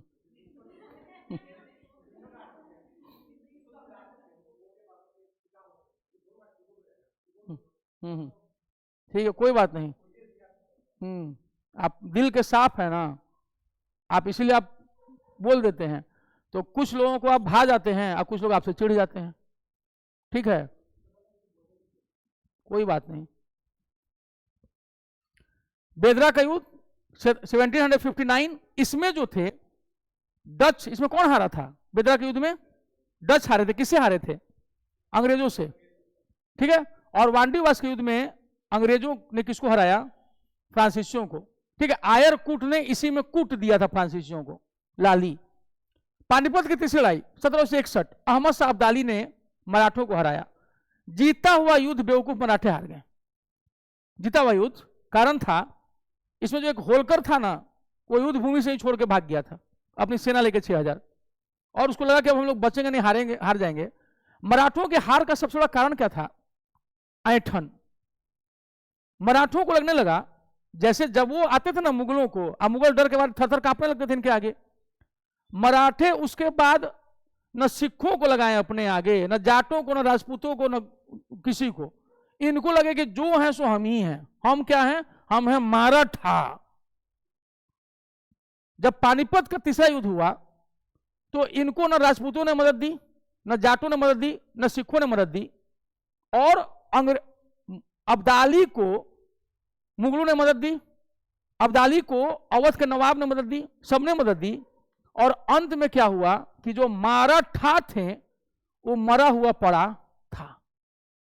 और पूरे भारत का इतिहास कहां से चेंज हो गया? 1761 से। मुगलों की जगह मराठों को मिलती, किसको मिली? अंग्रेजों को। इसके बावजूद बक्सर के युद्ध में 1764 में अंग्रेजों ने मीर कासिम, शुजा-उद-दौला अवध का, और शाह आलम द्वितीय जो कौन था मुगल शासक, तीनों को हराया, फिर भी अवध पर जो है कब्जा नहीं किया। बक्सर का युद्ध। रूहेला युद्ध 1774, 1774 शुजा-उद-दौला ने वारेन हेस्टिंग से साठगांठ करके और रूहेलों को पराजित कर दिया, मार दिया। ठीक 1774। खुर्दा का युद्ध 1795 में मराठों ने निजाम को हराया। किसने हराया? मराठों ने। पूछता है खुर्दा का, मराठों ने निजाम को हराया खुर्दा की लड़ाई में। प्रथम स्वतंत्रता संग्राम 1857, भारत चीन युद्ध 1962, पाक युद्ध 65, 71, प्रथम विश्व युद्ध 1914 से 18 और 1939 से 45। प्रमुख राजवंश संस्थापक और राजधानी, ठीक है। हर्यंक वंश, यहां हर जगह हर्यक देखते हैं, पता नहीं क्यों लिखा रहता है, लेकिन इस वंश का नाम क्या है? हर्यंक है। संस्थापक बिंबिसार, राजगृह राजधानी। शिशुनाग, जो हर्यंक वंश के बाद शिशुनाग वंश आया, ठीक है, और इसने राजधानी कहां बनाई? वैशाली में। शिशुनाग, हर्यंक शिशुनाग। हाँ, फिर नंद वंश, महापदम नंद, पाटलिपुत्र, ठीक है। हर्यंक वंश के टाइम में राजधानी कहां आ गई थी? पाटलिपुत्र। लेकिन शिशुनाग चूंकि माना जाता है कि लिच्छवी राजा का बेटा था और उसकी मां वेश्या थी, दासी थी राजा की एक तरह से, तो नतीजा क्या हुआ कि इसने जब पाटलिपुत्र के राजा की हत्या की, हर्यंक वंश के अंतिम शासक की, तो ये जानबूझ के पाटलिपुत्र में राजधानी नहीं बनाया। इसको डर था कि हम मारे जाएंगे, और इसीलिए अपने पिता के इलाके, लिच्छवी वाले इलाके वैशाली में गया। यही कहा था कि इसका बेटा हुआ कालाशोक काकवर्ण, तो उसने वैशाली में द्वितीय बौद्ध संगति की, लेकिन बाद में वो राजधानी लेके कहां गया? और वहीं उसकी हत्या हो गई। यानी जिस बात का डर था शिशुनाग को, वो काम उसके बेटे कालाशोक के साथ हो गया। कालाशोक मारा गया। माना था कि महापदम नंद नाम के व्यक्ति ने उसकी हत्या की, लेकिन क्या ये महापदम नंद था, ये क्लियर नहीं होता है। क्यों? क्योंकि उसके बाद भी 22 वर्षों तक शिशुनाग वंश का शासन चला था, और कालाशोक के उत्तराधिकारियों ने शासन किया था, क्योंकि तुरंत महापदम नंद। बाद में लास्ट शिशुनाग वंश के अंतिम शासक की फिर से हत्या होती है, और अब एक नाई स्त्री का बेटा महापदम नंद गद्दी पर बैठता है। इसलिए कहा था कि भारत का पहला शुद्ध राजवंश, ठीक है, महापदम नंद। शिशुनाग ने अवंती को मिलाया था मगध में, याद रखिएगा, ठीक है। और उसके पहले बिंबिसार ने अंग को मिलाया था, काशी मिल गया था दहेज में। अजातशत्रु ने 2 गणराज्यों लिच्छवी और मल दोनों को जीत लिया था, फिर काशी वापस आ गया था, ठीक है। शिशुनाग ने अवंती को जीता, वत्स को जीता, बाकी जितना बचा था ना, कंबोज को छोड़कर, गांधार को छोड़ के, अस्मक तक को किसने जीत लिया? महापदम नंद ने। गांधार और कंबोज ही बचे रह गए थे 16 महाजनपदों में। 13 के 13 महाजनपद आ गए थे किसमें? मगध में। खाली 2 गांधार कंबोज को छोड़ करके, जो कि जब सेल्यूकस निकेटर को चंद्रगुप्त मौर्य ने हराया 305 में, तो अपने आप गांधार कंबोज सब कहां आ गए? मौर्यों के इलाके में। यानी 16 महाजनपद किसमें शामिल हो गए? मगध में। 15 जितना थे। मौर्य वंश चंद्रगुप्त पाटलिपुत्र, शुंग वंश पुष्यमित्र शुंग बृहद्रथ की हत्या करके, ठीक है। वासुदेव कण्व लास्ट में पुष्यमित्र शुंग के अंतिम देवभूति को मारकर, वासुदेव कण्व पाटलिपुत्र। सातवाहन शासक श्रीमुख, जो कि आंध्र प्रदेश और महाराष्ट्र के इलाके में थे, आकर के इन्होंने कण्व वंश से सुशर्मा कण्व को मारा, लेकिन अपनी राजधानी कहां बनाई? महाराष्ट्र के प्रतिष्ठान यानी पैठण में। महाराष्ट्र के पैठण में, जो कि अभी जो है संभाजी नगर जिले में पैटर्न, शायद जहां तक हमको याद आ रहा है। कुषाण वंश में कुजुल कदफिशेस चीन के यूची जनजाति से थे, चीन के यूची जनजाति से। इन्हीं के बेटा हुए विम कदफिशेस सबसे ज्यादा और नियमित सोने के सिक्के चला दिए विम कदफिशेस ने, जबकि इसके पहले सबसे पहले सोने के सिक्के चलाए थे हिंद यवनों ने, लेकिन बड़े पैमाने पर कुजुल कदफिशेस के बेटे विम कदफिशेस ने सिक्के चलाए थे, लेकिन सबसे ज्यादा सोने के सिक्के चलाए गुप्तों ने, और शुद्ध सोने का सिक्के चलाया कुषाणों ने। सबसे ज्यादा गुप्त थे, केवल बड़े पैमाने पर नियमित रूप से। हाँ, गुप्त वंश के शासक श्री गुप्त केवल महाराज की उपाधि ली थी, महाराजा धीराज की नहीं। श्री गुप्त और इनके बेटे घटोत्कच ने केवल महाराजा की उपाधि ली, ठीक है। बाद में चंद्रगुप्त प्रथम ने महाराजा धीराज की उपाधि ली, जब हैसियत बढ़ी तब, ठीक है। गुप्त जो थे वो कुषाणों के सामंत थे। वकाटक वंश, जिस वंश में अपनी बेटी का विवाह चंद्रगुप्त द्वितीय ने किया था, प्रभावती गुप्त का, वकाटक। बिंद शक्ति, ठीक है, वकाटकों की राजधानी मालवा में कहीं रही होगी, इसलिए नहीं दिया है। हुण वंश, चाइनीज थे हुण।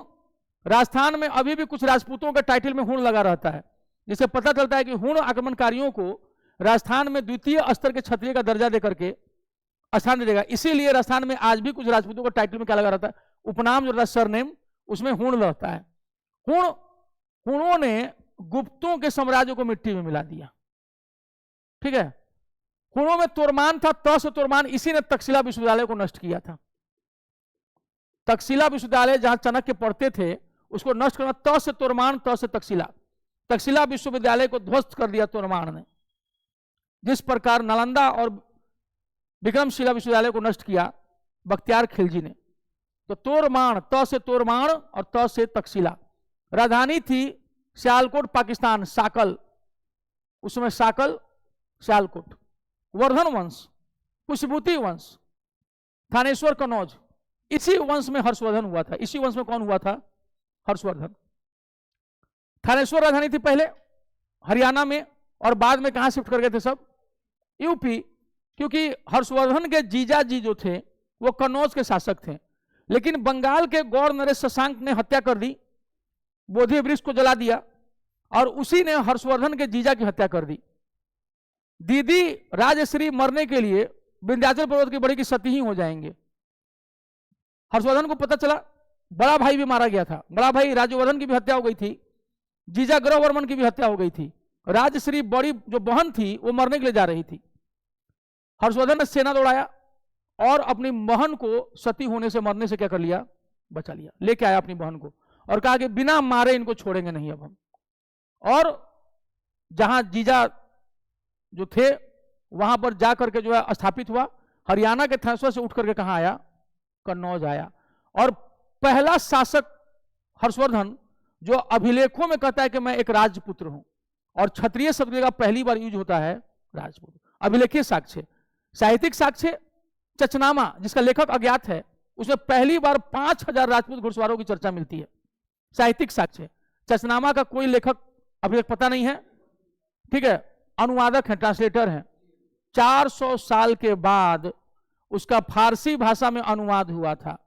जिस चचनामा को लिखा गया मूल रूप से वो अरबी भाषा में है, उसके लेखक अज्ञात हैं। यहाँ के बेवकूफ टीचर जो है उसको पढ़ाते हैं कि वो लेखक है, लिखवा दीजिए अनुवादक है, ठीक है। जो भी टीचर हो, जितने बड़े बड़े करोड़ों सब्सक्राइबर वाले, उनको ये सुधार कर लेना चाहिए, ठीक, समझ में आ गया ना, हाँ, तो सुधार लीजिएगा।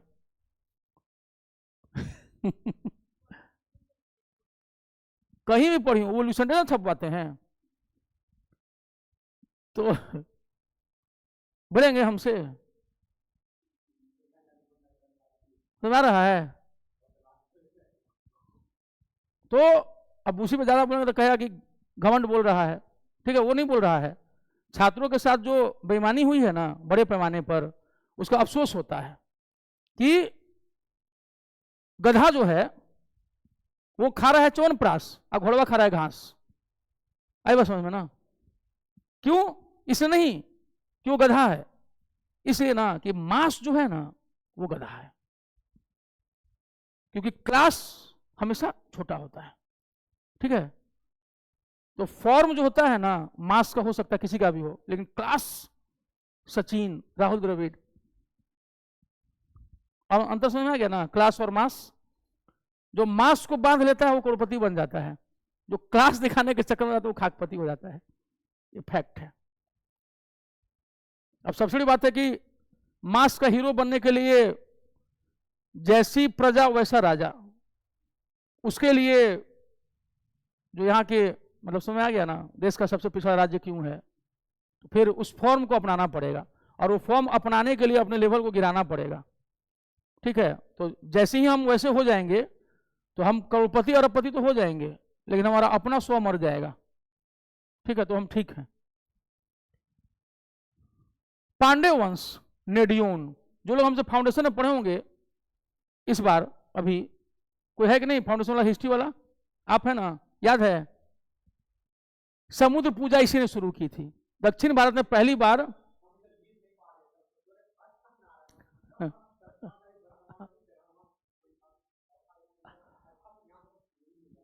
सब ले लिया है सब, इसीलिए जो बीपीएससी फाउंडेशन में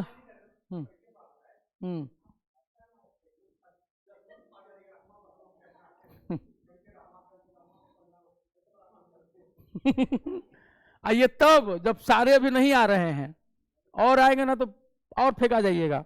अब सोचिए कि जो टॉपर हैं वो सब अभी तक ग्रेजुएट नहीं है।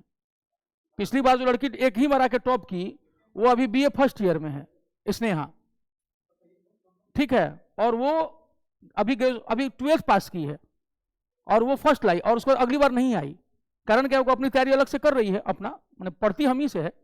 और वो जब हम बोले कि पहले टेस्ट में जब वो टॉप नहीं की तो हमने बोला ये, बोले कि बस सर ठीक, एक मौका, इस बार आते हैं, उसके बाद मत बोलिएगा।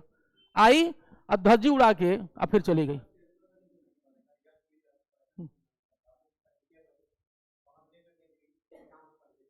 चलिए, पांडव वंश के शासक कौन थे? नेडियोन। समुद्र पूजा दक्षिण भारत में इसी आदमी ने शुरू की थी। चोल वंश, विद्यालय, ऐसे भारत में जो प्रारंभिक चोल वंश था उसके जिस शासक के पहली बार हम लोग चर्चा सुनते हैं वो करिकल नाम है। पौंडीचेरी के पास देखे ना, करिकल एक है, माहे यनम करिकल पुडुचेरी, यही जले हुए पैरों वाला करिकल, जले हुए पैरों वाला करिकल।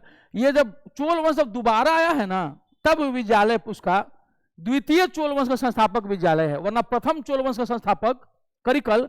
और इसी में एक राजा एलारा हुआ जो श्रीलंका पर शासन किया था। एलारा 50 साल तक श्रीलंका पर शासन किया था एलारा। ठीक है, चोल वंश का। पल्लव वंश, शिववर्मन चतुर्थ, बाद में आते हैं ये अपने मंदिरों के लिए फेमस है। ये 4 या 5 प्रकार का मंदिर था, उसके लिए फेमस है पल्लव वंश। ठीक है, सिंहवर्मन चतुर्थ, कांचीपुरम, कांजीवरम साड़ियों के लिए भी फेमस है, सिल्क की साड़ियों के लिए। राष्ट्रकूट, कई इतिहासकार बताते हैं कि राजपूत शब्द यहीं से निकला है, राष्ट्रकूट से। राजपूत शब्द जो आया है ये कहां से, अपभ्रंश होकर इसी से हुआ है।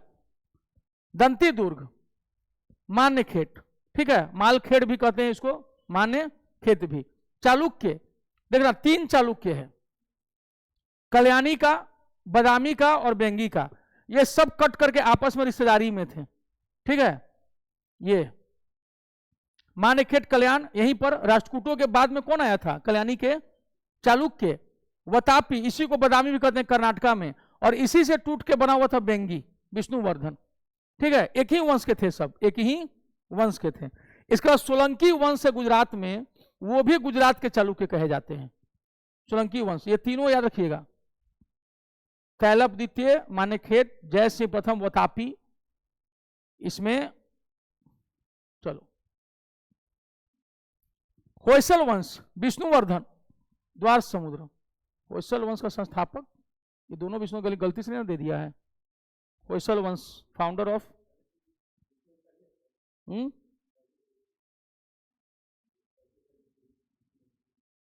देख लेते हैं।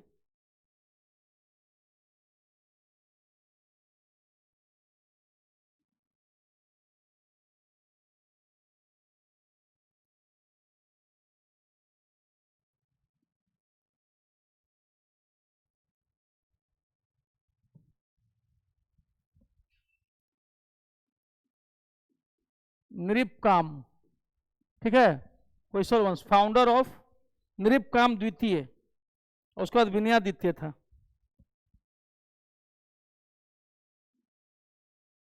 1026 से 1000, नृपकाम द्वितीय 1026 से 1047, कहे नहीं नृपकाम। इसके बाद विनयादित्य आया था, इसके बाद इसका उत्तराधिकारी विनयादित्य था। वही हम कहें कि ये गलत कहां से दिए हुए हैं, वैसल। नृपकाम द्वितीय, देवगिरी में यादव वंश था, ठीक है, बिल्लभ 4। इसी में राजा रामचंद्र अलाउद्दीन खिलजी के दोस्त, ठीक है। अलाउद्दीन खिलजी ने गुजरात में और महाराष्ट्र पर अटैक किया था, उसके मलिक काफूर गुजरात में मिला था उसको। तो गुजरात में उस समय बघेल राजपूत शासक का शासन था, कर्ण सिंह का, ठीक है। और देवगिरी महाराष्ट्र में यादव वंश का शासक रामचंद्र का शासन था। अलाउद्दीन खिलजी ने कर्ण सिंह बघेल की पत्नी कमला देवी से विवाह कर लिया और अपने दोस्त रामचंद्र यादव की बेटी से विवाह कर लिया, और बदले में रामचंद्र को उपाधि दी राय ए रायान की। राय ए, तब से राय उपनाम जो है वो चल निकला, राय ए रायान, ठीक है। इसी वंश के बिल्लभ पंचम थे, बाद में इसी वंश में आए थे वो। तो अलाउद्दीन खिलजी को जो करना था वो अपना कर दिया। कदम वंश मयूर शर्मन, वनवासी कर्नाटका में। काकतीय वंश, काकतीय बीटा प्रथम हमको, ठीक है, इतना नहीं ध्यान देना है। गंग वंश कोलताल और तलकाड बृहस्पति। पाल वंश गोपाल 750 ईस्वी मुंगेर में, ये ठीक है, याद रखना। सेन वंश सामंत सेन लखनऊती नदिया पश्चिम बंगाल। कारकोट वंश कश्मीर में, कारकोट वंश दुर्लभ वर्धन कश्मीर लिख लीजिएगा, क से कारकोट कश्मीर।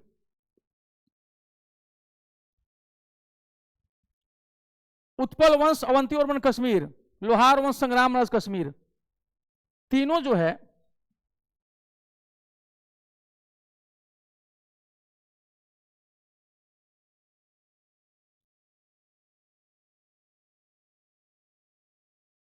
ये तीनों जो ना 27, 28 और 29 कश्मीर कर लीजिए, कश्मीर। ये तीनों कश्मीर में थे, ठीक है। दुर्लभ वर्धन, कारकोट वंश, उत्पल वंश अवंती वर्मन और लोहार वंश संग्राम राजे, तीनों कश्मीर। वर्मन वंश कामरूप, यही पुष्यवर्मन जो हर्षवर्धन का दोस्त, हर्षवर्धन के समय में आया था कन्नौज में। जब ये हुआ था 5वां बुद्ध संघ थी, तो उसमें आया था ये। और जब ये कामरूप भेजा गया था पहले किसको, ह्वेनसांग को, तो ये क्या किया ना कि ह्वेनसांग को आने ही नहीं दे रहा था। जो भास्कर पुष्यवर्मन का जो आगे का उत्तराधिकारी है भास्कर वर्मन, इसी वंश का, वर्मन वंश का शासक था भास्कर वर्मन, हर्षवर्धन का मित्र बना बाद में। भास्कर वर्मन की तरफ गया ह्वेनसांग, कहां, प्राग ज्योतिषपुर। आज इसका जो है किस नाम से हम लोग जानते हैं, गुवाहाटी, इसी के पास है प्राग ज्योतिषपुर, गुवाहाटी। प्राग ज्योतिषपुर आज का क्या है, गुवाहाटी है। तो भास्कर वर्मन ने हर्षवर्धन के दूत ह्वेनसांग को अपने पास जबरदस्ती रख लिया। तब ह्वेनसांग धमकी भरा हुआ पत्र भेजा कि तू भेजता है उसको कि हम आए और तुम उसको भी लेकर के आओ, तुम भी आओ। भास्कर वर्मन गया, गलती हो गई, ह्वेनसांग को भी छोड़ा, अपने भी आया और बुद्ध संगति में जो है भाग लिया था, ठीक है। गुर्जर प्रतिहार नागभट्ट कन्नौज, यही गुर्जर प्रतिहार जिसके नाम पे गुजरात पड़ा। गुर्जर प्रतिहार वो राजपूत वंश जिसने 300 वर्षों तक जो अरबों को भारत पर चढ़ने नहीं दिया था, याद रखना। गुर्जर प्रतिहार नागभट्ट। बाद में कन्नौज के युद्ध में इन्होंने कन्नौज पर कब्जा कर लिया। जो त्रिपक्षीय युद्ध हुआ उसमें कौन जीता, गुर्जर प्रतिहार। गढ़वाल जयचंद वाला वंश, चंद्रदेव, इसी वंश में जयचंद, कन्नौज और वाराणसी 2 राजधानियां थी, कन्नौज और वाराणसी, गढ़वाल वंश। जयचंद इसी वंश का था, चंद्रदेव। चौहान वंश वासुदेव चौहान, ठीक है, वासुदेव अजमेर, ये शाकंभरी के चौहान थे, इसीलिए सांभर नाम पड़ा, सांभर झील। शाकंभरी के चौहान वत्स गोती चौहान होते हैं, वत्स गोत के चौहान होते हैं। परमार उपेंद्र, इसी वंश में राजा भोज परमार, जिनके डायरेक्ट डिसेंडेंट जो वीर कुंवर सिंह जगदीशपुर, यहां के लोग यहाँ के जो धारा नगरी मालवा, उज्जैन के पास धारा नगरी मध्य प्रदेश में, परमार वंश के लोग आए थे गया में पिंड दान करने के लिए अपने इसका पूर्वजों का, और लौटते समय इनको शाहाबाद जिला का जगदीशपुर क्षेत्र इतना अच्छा लगा कि ये पूरे इलाके में ही रुक गए, और जब रुके तो मगही और धारा नगरी के जो मालवी बोली है वो आपस में मिक्स होकर के बताते हैं कि भोजपुरी का विकास हुआ। आज भी वहां के कई शब्द जो है भोजपुरी से मिलते जुलते हैं, और मगही और उसका जब मिलान हुआ तो भोजपुरी का जन्म। और यही कारण है कि राजा भोज परमार के नाम पर उस बोली को दे दिया गया भोजपुरी, और उस पूरे इलाके का नाम रखा गया भोजपुर। ठीक है, इसी वंश। चंदेल वंश खजुराहो के मंदिरों के निर्माण करता, खजुराहो और महोबा। ठीक है, मध्य प्रदेश खजुराहो। नन्नुक ने इसकी स्थापना की थी। इसी में कई चंदेल शासक जो हैं आगे प्रतापी आए, खजुराहो का मंदिर बनवाया विष्णु भगवान से संबंधित। सोलंकी वंश मूल राज, इसको भी गुजरात का चालुक्य वंश बोलते हैं। सोलंकी, ये वही सोलंकी था जब अरबों के आगमन से डर करके पारसी भाग निकले, क्योंकि वो बोले थे या तो इस्लाम कबूल करो या फारस छोड़ो या मरो। ठीक है, तो तीन ऑप्शन में तीसरा ऑप्शन पकड़ के 20 नाव पर सवार होकर पारसी राजा आया था। तब सोलंकी वंश के शासक ने पूछा काहे आए हो यहाँ, तो बोला कि ऐसी सी बात हो गई है। कहा कि कल को तुम भी हम लोग को ऐसे करो तब, तो वचन दो अग्नि पर हाथ रख करके कि एक तो तुम अपने धर्म का प्रचार नहीं करोगे, और अगर तुम किसी भारतीय से शादी करोगे तो उसकी संतान जो है पारसी नहीं मानी जाएगी। यही कारण है पारसियों की संख्या आज घट के 50,000 पहुंच गई है। भारत सरकार ने प्रयास शुरू कर दिए हैं कि पारसियों की आबादी को बढ़ाया जाए। ठीक है, इन पारसियों का मूल देश था फारस। आज उन्होंने अपने देश की रक्षा नहीं की, आज उनका देश का नाम है ईरान। ठीक है, अपने ही देश से बेगाने हो गए, भारत ने शरण दिया। ठीक, तो ज्यादा हीरो बनने के चक्कर में अपना देश क्या कर बैठे, गवा बैठे। ठीक है, बिजनेस में ध्यान देते थे, बिजनेस में, डिफेंस पर नहीं, इसीलिए गए, क्योंकि उससे वो लोग कहते थे क्या हो जाएगा क्या हो जाएगा, बस एक दिन ले भी थे सब, और अब उनको। ठीक है, कलचुरी वंश, कोक्कल त्रिपुरी, कलचुरी वंश त्रिपुरी जबलपुर, वहीं पर जहां पर पहली बार कांग्रेस का चुनाव हुआ था और सुभाष चंद्र बोस ने हरा दिया था पटाभी सीतारमैया को। ठीक है, गुलाम वंश कुतुबुद्दीन ऐबक दिल्ली, खिलजी वंश जलालुद्दीन खिलजी, बाद में इसी के दामाद और इसके भतीजे अलाउद्दीन खिलजी ने इसको मार दिया। तुगलक वंश गयासुद्दीन तुगलक, बाद में इसी के बेटे ने लकड़ी का महल द्वार बनवा के इसको मरवा दिया। ठीक है, दिल्ली। सैयद वंश खिज्र खां दिल्ली। ठीक है, सैयद वंश ये जो है इसको इस सबसे मतलब छोटा सा ये था, इसका कोई ज्यादा आता पता चलता नहीं है सैयद वंश का। ठीक है, उस पर लोधी वंश आया, बहलोल लोधी, बहलोल के बेटा थे सिकंदर लोधी और इनके बेटा थे इब्राहिम लोधी। इन्हीं को मार करके जो है बाबर अपना मुगल वंश स्थापित किया था। संगम वंश हरिहर और बुक्का, विजयनगर समाज का स्थापना। संगम के पास सालुआ वंश आया, नरसिंह सालुआ विजयनगर। फिर तुलुआ वंश वीर नरसिंह विजयनगर, और उसके बाद आरविडू वंश। तो आप देखिएगा कि चारों वंशों का नाम सस्ता टाइप का दिखेगा आपको, सस्ता, SSTA। ठीक है, SSTA सस्ता लाइन से। ठीक है, संगम, सालुआ, तुलुआ, अराविडू वंश, तिरुमल अराविडू सस्ता। ठीक है, इसके राजधानी थी पेनुकोंडा। का डर के मारे ये सब कहां चले गए, ये जब तालीकोट्टा का युद्ध हो गया तो डर के मारे सब कहां निकल गए, पेनुकोंडा, कि चलो वहीं रहेंगे अब हम लोग, यहां रहेंगे तो ये सब कहीं मार उड़ न दे। फिर बहमनी में थे हसन गंगू, ये ब्राह्मण थे, हसन गंगू नाम रखे थे अपना हसन गंगू। कारण था कि नमुआ में गंगा था। ठीक है, अब ब्राह्मण थे इसीलिए हसन गंगू बहमन शाह। ठीक है, तो गंगू नाम इनका गंगा नदी के कारण है, गंगू गंगा। गुलबर्गा बिदर मध्य यहाँ कर्नाटका में आदिल शाही वंश, आदिल शाह ये ब्राह्मण थे। ठीक, बीजापुर में मलिक अहमद ये भी ब्राह्मण थे, देख लीजिए अहमदनगर ये भी ब्राह्मण थे। ठीक, और सब शिया मुसलमान बने थे। इमाद शाही वंश, कुतुब शाही कुली कुतुब शाह, गोलकुंडा हैदराबाद, गोलकुंडा हैदराबाद, बरीद शाही अमीर अली बरीद। ठीक है, बीदर। सरकी वंश ये इसको हिजड़ों का वंश कहते हैं। ठीक है, कारण था इसका जो संस्थापक था मलिक सरोवर जो था किन्नर था। ठीक है, मलिक सरोवर जो था वो क्या था, किन्नर था, यूनुक था। ठीक है, इसीलिए इसको बोलते हैं जौनपुर में। ठीक, इसी में महान शासक हुसैन शाह सरकी, हुसैन शाह, ठीक है, ख्याल गायकी, ये सब के लिए जाना जाता है गायकी के लिए। मुगल वंश में बाबर दिल्ली और बाद में आगरा। भोसले वंश शिवाजी, ठीक है, शिवाजी रायगढ़। राणा सांगा के परिवार में राणा सज्जन सिंह थे, और राणा सज्जन सिंह जो है नाराज होकर किसी बात पर जो है वो मेवाड़ छोड़ चले और आकर के दक्षिण भारत में बस गए, ठीक है। उसी के 14वें पीढ़ी में शिवाजी हुए थे। उसी के 14वां जनरेशन में कौन थे? राणा सांगा के, यानी महाराणा प्रताप के जनरेशन में राणा सांगा से मिलाकर के 14वें नंबर पर कौन थे? शिवाजी। हैदराबाद के स्वतंत्र राजे निजाम उल मुल्क, हैदराबाद निजाम उल मुल्क चिनकलीज खां, निजाम उल मुल्क चिनकलीज खां। इतना ही है, ठीक है, आज इतना ही रोकते हैं, टाइम हो गया, हमको थोड़ा सा एक वीडियो भी बनाना है। कितना पेज हुआ? जो भी हुआ, लेकिन ठीक बता भी तो दिए कुछ कुछ चीज जिसमें तो है, ठीक।